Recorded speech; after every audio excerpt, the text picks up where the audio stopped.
Vous êtes-vous déjà demandé comment un seul homme peut changer le cours de l'histoire? La vie de Moïse, un homme choisi par la divinité, offre des réponses surprenantes à cette question. Son histoire n'est pas simplement une chronique d'événements miraculeux. C'est un voyage de foi, de courage et de révélation divine. Depuis son premier souffle jusqu'à ses pas décisifs dans l'histoire, chaque moment de la vie de Moïse est imprégné de sens et de but. Aujourd'hui, nous dévoilerons les secrets cachés de sa vie, des secrets que chaque croyant doit connaître pour comprendre pleinement la profondeur de son héritage. La naissance et la salutation de Moïse. À une époque marquée par la peur et l'oppression, la naissance d'un enfant dans une famille israélite devint un symbole d'espoir et de défi. Au cœur de l'Égypte, sous le règne d'un pharaon cruel, les vies des Israélites étaient accablées par la souffrance et l'esclavage. L'édit du pharaon, craignant l'augmentation de la population israélite, condamnait à mort tous les nouveaux-nés mâles hébreux. Mais dans ce paysage sombre, la foi et l'amour d'une mère forgèrent un destin inimaginable pour son fils. Yochesde, la mère de Moïse, le cœur déchiré par la peur mais guidée par une foi profonde, conçut un plan pour sauver son fils. Les mains tremblantes, elle construisit un petit panier, l'étanchéfia avec de la poix et le plaça dans les eaux du fleuve Nil. Le petit Moïse, inconscient des dangers qui l'entouraient, dormait paisiblement dans son berceau flottant de fortune. Yocheved confia la vie de son fils au destin, priant pour que les eaux du Nil l'emmènent en sécurité. Le panier, guidé par une main invisible, atteignit les rives où la fille du pharaon se baignait. Émue par la curiosité et la compassion, la princesse ordonna qu'on lui apporte le panier. En découvrant l'enfant, son cœur se remplit de pitié et elle décida de le sauver. Bien qu'elle sache qu'il s'agissait d'un bébé israélite, son désir de le protéger surpassa l'idée de son père. Moïse, sans le savoir, avait été accueilli dans le cœur et la maison de ceux qui avaient de jurer sa destruction. Dans un retournement du destin, la sœur de Moïse, Miam, qui avait suivi le panier à distance, proposa de trouver une nourrice israélite pour l'enfant. Ainsi, miraculeusement, Yocheved fut appelé à s'occuper de son propre fils sous la protection du palais du pharaon. Moïse grandit milieu de l'opulence et de l'érudition de la cour égyptienne, mais toujours avec la connaissance tacite de ses véritables origines. Cette partie de sa vie jette les bases pour comprendre la dualité que Moïse porterait en lui, l'éducation au sein de son oppresseur et le lien indéniable avec son peuple d'origine. Ce début miraculeux n'était que le commencement d'un voyage qui allait définir un leader, un prophète et un libérateur. La rencontre avec le buisson ardent. Le soleil se leva sur le désert du Sinaï, baignant le sable de sa lumière dorée. Moïse, maintenant un homme loin des luxes du palais égyptien, était en train de garder les moutons de son beau-père, Jéhéro. Dans cette vie humble et tranquille, Moïse avait trouvé refuge du passé. Mais le destin avait de plus grands projets pour lui.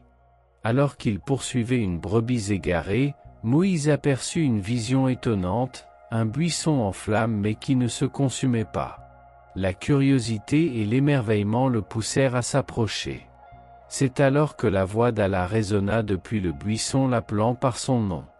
Cette rencontre divine marqua un tournant dans la vie de Moïse et dans l'histoire du peuple israélite. Allah se révéla à Moïse non seulement comme le créateur de l'univers, mais aussi comme le protecteur et le libérateur de son peuple opprimé. Il confia à Moïse la tâche monumentale de libérer les Israélites de l'esclavage en Égypte. Submergé par l'ampleur de cette mission et par ses propres insécurités, Moïse douta de sa capacité à l'accomplir.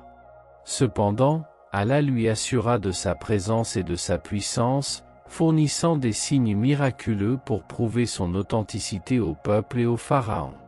Ce moment est essentiel pour comprendre le caractère de Moïse.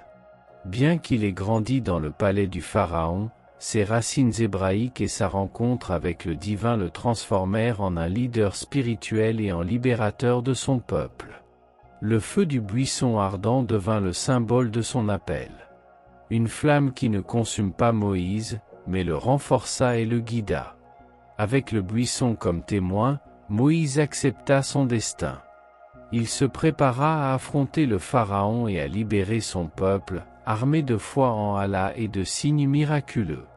Ce chapitre de la vie de Moïse révèle comment, même dans la solitude du désert, un homme peut se retrouver face à son destin et répondre à l'appel de l'histoire. Les plaies d'Égypte. De retour en Égypte, Moïse, armé de la mission divine de libérer son peuple, se confronta au Pharaon. Le cœur endurci par l'orgueil et le pouvoir, le Pharaon rejeta les supplications de Moïse pour la liberté des Israélites.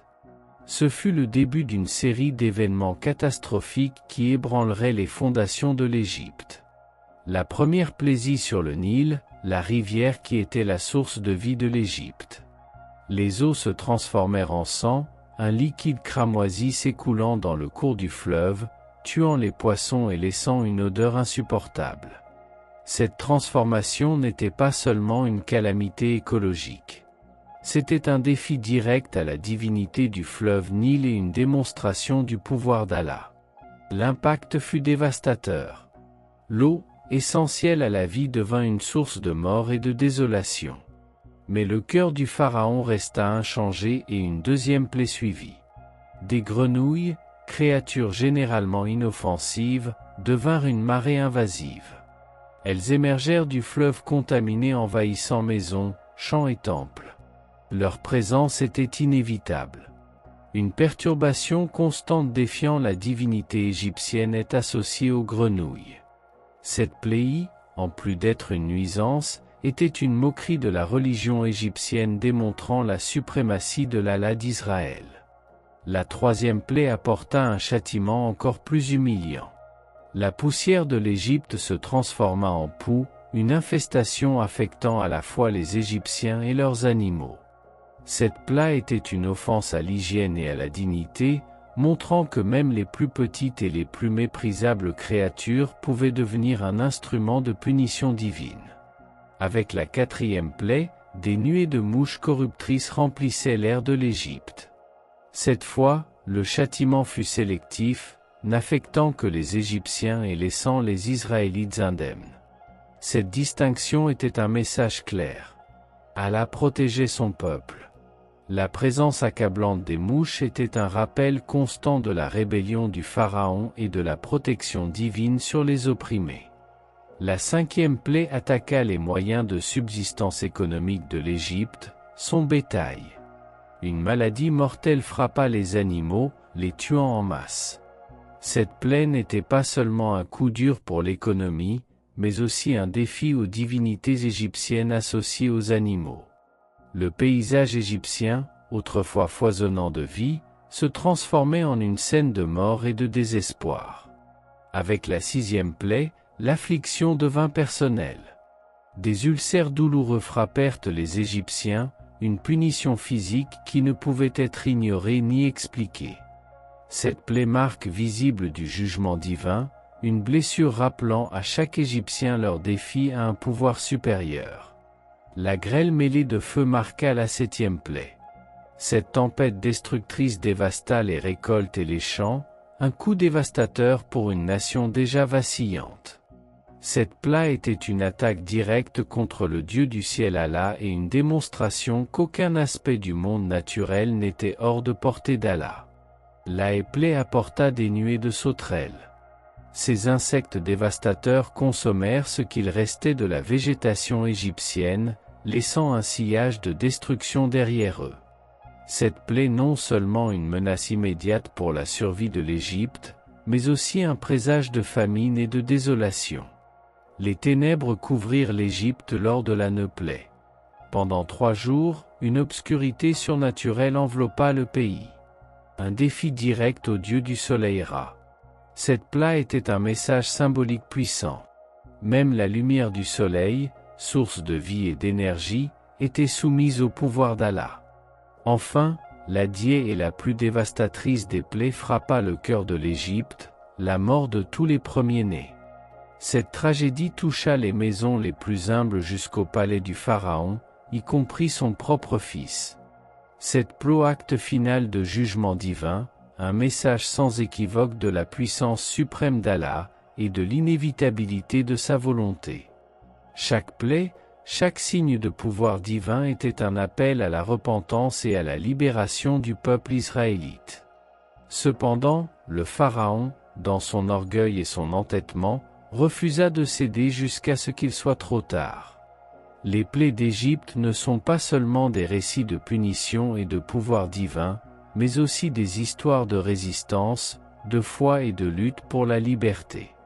La division de la mer Rouge. Après la dernière plaie dévastatrice, le Pharaon céda enfin et permit aux Israélites de partir. Moïse, menant son peuple, entreprit un voyage vers la liberté. Cependant, cette liberté allait être mise à l'épreuve. Le Pharaon, repentant de sa décision et enragé, mobilisa son armée et poursuivit les Israélites jusqu'à les rattraper près de la mer Rouge. Avec la mer devant eux et l'armée égyptienne se rapprochant, les Israélites se trouvèrent piégés et engloutis par la panique. Dans ce moment de désespoir, la foi de Moïse en Allah demeura inébranlable. Confiant qu'Allah ne les abandonnerait pas, il leva son bâton au-dessus de la mer. Ce qui suivit fut un acte de pouvoir divin sans pareil. Les eaux de la mer Rouge se séparèrent, créant un chemin au milieu de la mer. Les Israélites traversèrent le fond de la mer sur une terre sèche, entourée de murs d'eau de part et d'autre. Cet exploit ne représentait pas seulement une fuite physique de l'esclavage, mais aussi un acte symbolique de transition, du désespoir à l'espoir, de l'oppression à la liberté.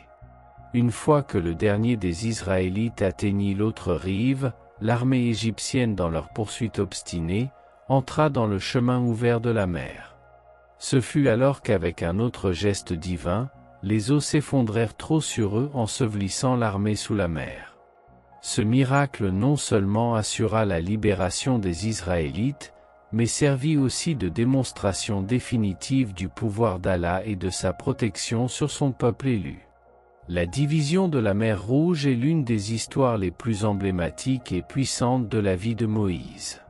Cet événement met non seulement en lumière son rôle de leader choisi par Allah, mais représente également un moment crucial de transition pour les Israélites, marquant leur libération finale de l'esclavage et le début de leur voyage vers la terre promise, la réception des commandements sur le mont Ty. Après l'évasion miraculeuse et la libération de la servitude égyptienne, Moïse mena les Israélites dans le désert du Sinaï. Là, dans un lieu marqué par l'austérité et la solitude du désert, Moïse gravit le mont Sinaï pour rencontrer à nouveau Allah. Cette rencontre allait changer non seulement sa vie, mais celle de tout son peuple. Sur le mont Sinaï, entouré par la majesté et la puissance de la nature, Moïse reçut d'Allah les tablettes de la loi, les 10 commandements. Ces lois n'étaient pas de simples règlements. Elles constituaient le fondement d'une nouvelle alliance entre Allah et son peuple, un ensemble de principes qui guideraient la vie et la morale des Israélites. Les commandements couvraient des aspects allant de l'adoration exclusive d'Allah à des règles concernant la vie communautaire.